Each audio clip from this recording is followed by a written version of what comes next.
ከሆነ 100 ብር አለ 100 ብሩ ላይ አድ ማድረግ የሚቻለው 11.5% ነው።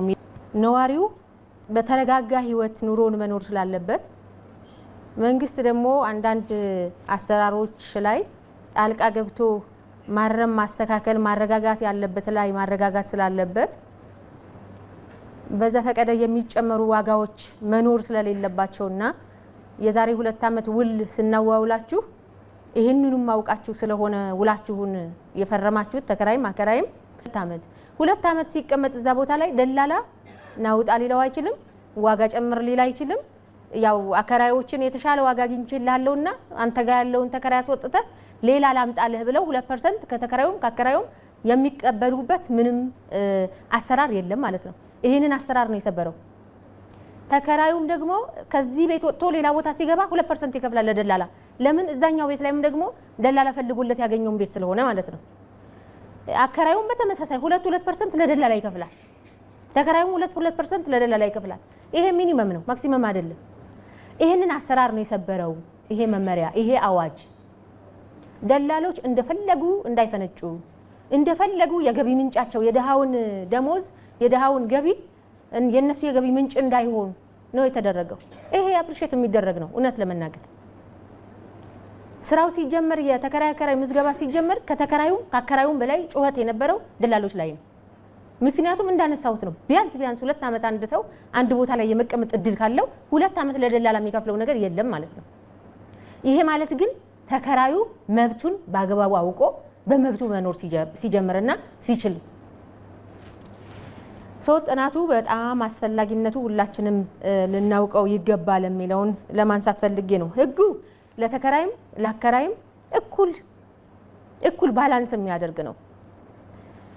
ተከራይም እንዳነሳሁት ላልተፈለገ ወጪ እንዳይዳረግና መክፈል ባለበት ልክ ወይም አፎርድ በሚያደርገው ልክ አቅሙን አውቆ ተከራይቶ እንዲኖር የሚያስችልና ውጣ ግባ እንዳይባል ክልከላዎች ያስቀመጠ፣ አከራይም ደግሞ ቤቱን በአግባቡ የሚይዝለት ቅድም ሲነሳም እንደነበር ውሎቻችን ላይ መለስ ብለን ብናየው ውሎቻችን ላይ ህግጋቶች አሉ።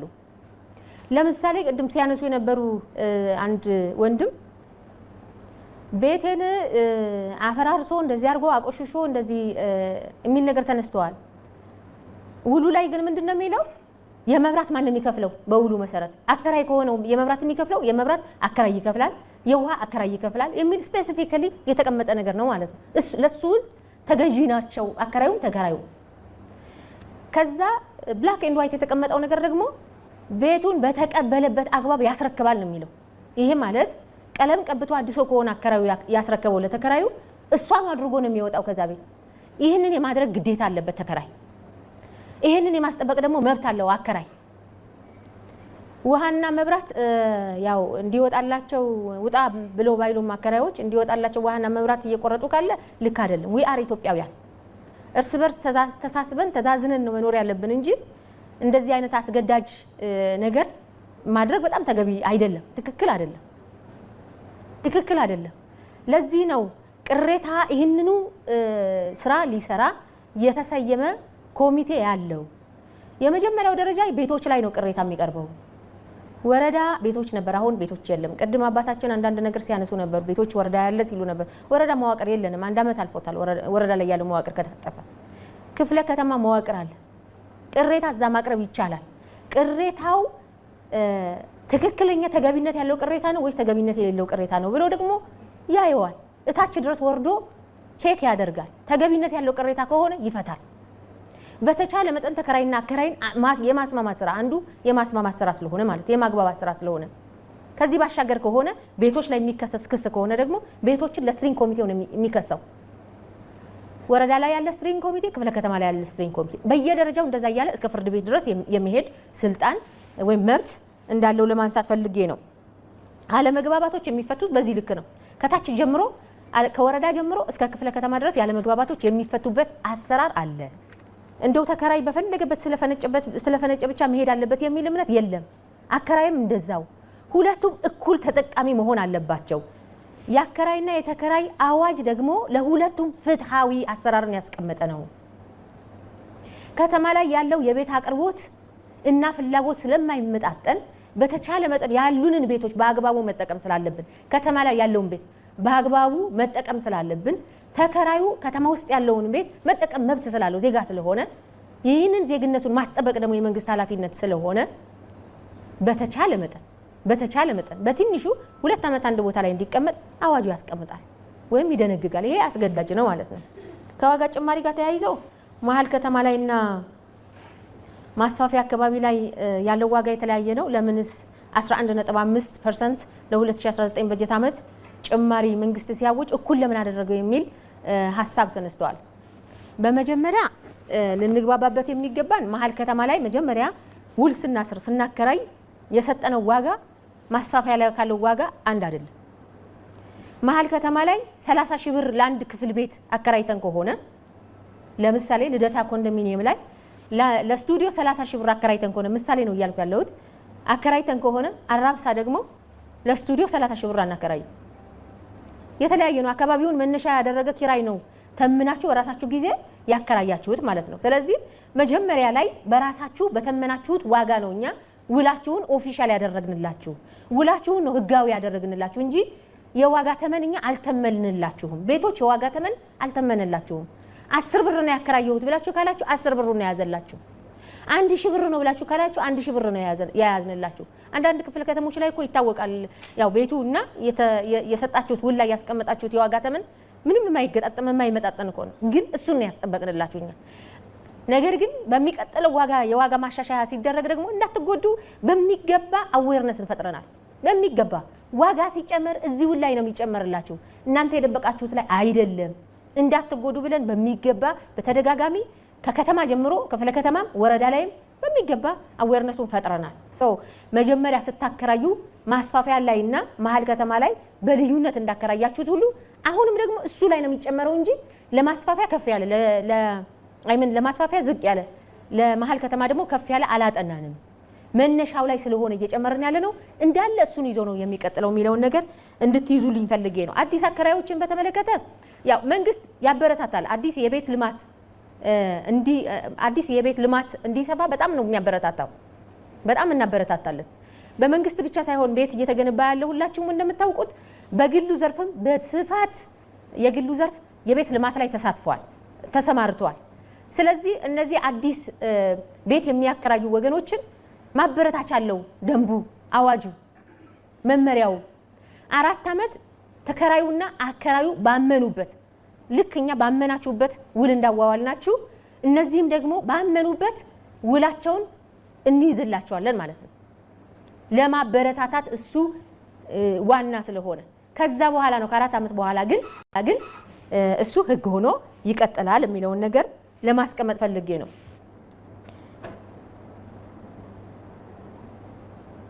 ኦኬ ከዋጋ ጋር ተያይዞ አሁን 11.5 የተጨመረበት አግባብ ሳይንቲፊካሊ እንደሆነ ቅድም አጥኚውም በሚገባ ተንትነው አስቀምጠዋል።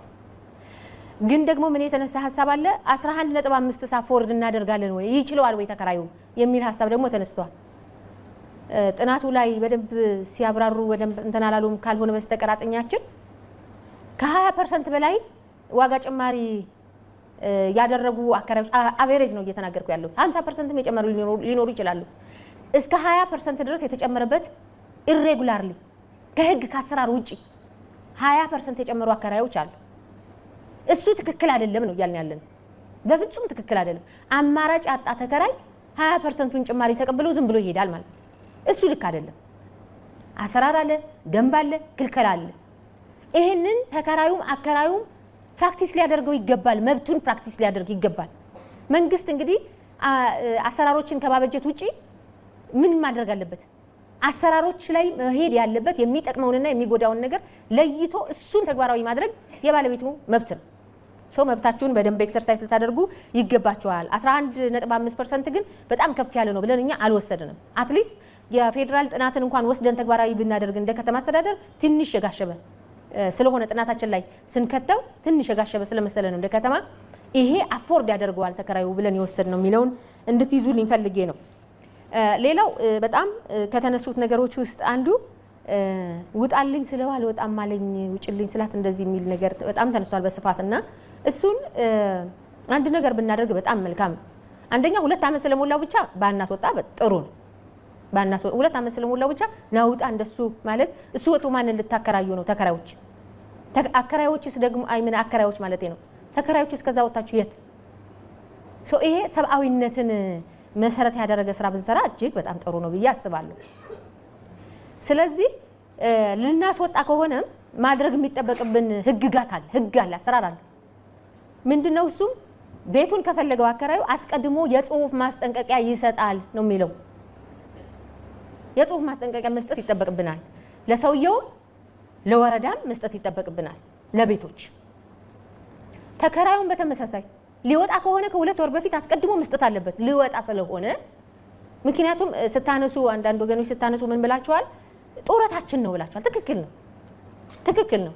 ስለዚህ ሰደን ድንገት አንድ ሰው ለቅቄልሃለሁ ቤቱን ብሎ ቢወጣና ተከራይ እስከሚመጣ ድረስ 1 ወርም ግማሽ ወርም ከሚቸገር ያ አከራይ 2 ወር አስቀድሞ ኢንፎርም ማድረግ አለበት። ፎርማል በሆነ መልኩ ጽፎ ደብዳቤ ልክ አከራዩ ሊያስለቅቀው ከሆነ ማሳወቅ አለበት እንዳልነው ሁሉ ተከራዩን በተመሳሳይ ማሳወቅ ያስገድደዋል፣ አሰራሩ ያስገድደዋል።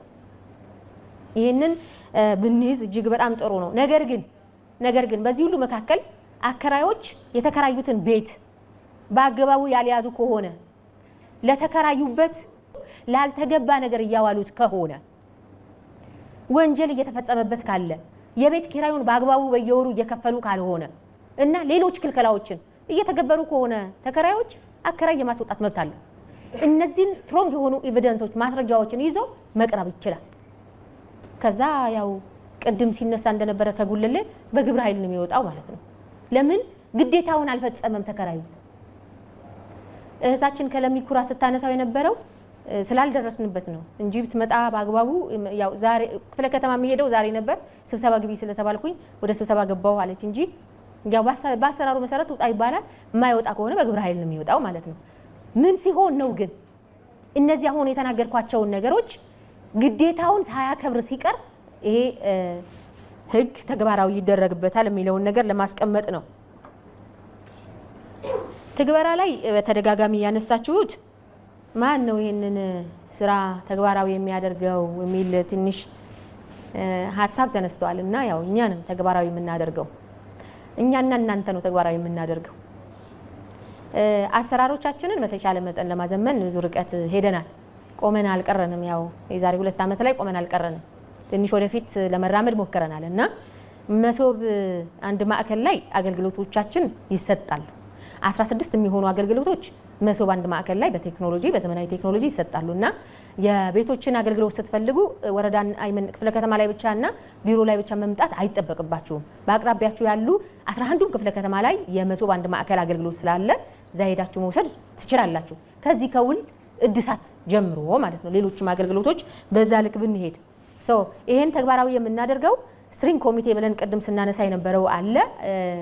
እሱና ሌሎች ተቋማትም በጋራ ሆነን ነው ተግባራዊ የምናደርገው የሚለውን ለማንሳት ፈልጌ ነው። መጨረሻ ማንሳት የምፈልገው አሁንም ውሎቻችንን ወደ ኋላ ተመልሰን እኒና ውሎቻችን ላይ ምን ተቀምጠዋል? ህጎች ተቀምጠዋል።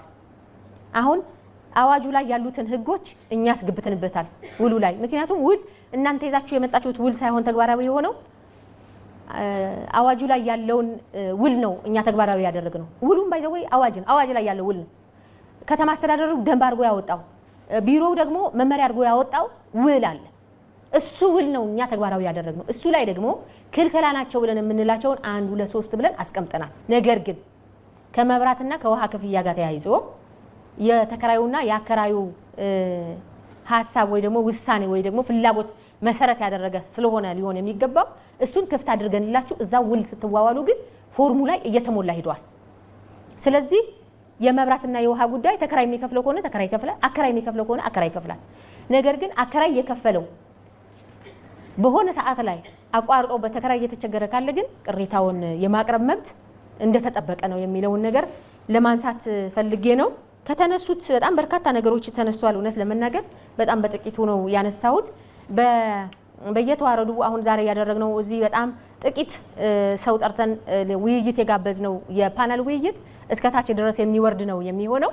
እዛ ላይ ደግሞ ነገሮችን እያበሰልን ነው የምንሄደው። ደምድሜ ማለፍ የምፈልገው 11.5 ለ2019 ሁሉም የግል የመኖሪያ ቤቶች የኪራይ ዋጋ ላይ የሚጨመር ነው። ከዛ በላይ መጨመር አይቻልም። አዲስ ሰው እዛ ቤት ላይ ቢገባ አከራይ ከሱ ጋር ያለውን ተከራይ አስወጥቶ ሌላ ሰው ያስገባ እዛ ቤት ላይ ኦልሬዲ መነሻ ዋጋው ይታወቃል። ውሉ ላይ ስላስገባ መጀመሪያ ላይ ውሉ ላይ ስለተካተተ ውሉ ደግሞ ሲስተም ውስጥ ስላለ 100 ብር ከሆነ 100 ብሩ አለ 100 ብሩ ላይ አድ ማድረግ የሚቻለው 11.5% ነው የሚለውን ለማስመር ነው። አመሰግናለሁ።